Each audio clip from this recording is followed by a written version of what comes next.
അഞ്ചാം ദിനം അനിഴം. ഇന്ന് പൂക്കളം ഒരുക്കേണ്ടത് തൊടിയിലും പറമ്പിലും പുല്ലുകൾക്കിടയിലും കാണപ്പെടുന്ന പൂക്കൾ കൊണ്ടാണ്.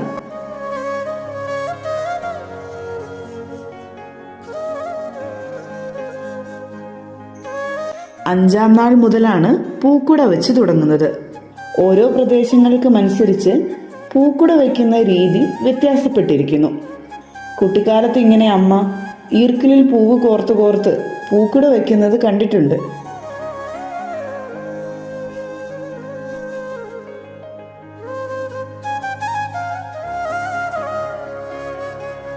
വിശാഖത്തിൽ 4 ഇനം പൂക്കൾ, അനിഴത്തിൽ 5 ഇനം പൂക്കൾ എന്നിങ്ങനെ പൂക്കളത്തിന്റെ വലുപ്പവും വർണ്ണങ്ങളും ദിവസം ചെല്ലും തോറും കൂടി കൂടി വന്നു.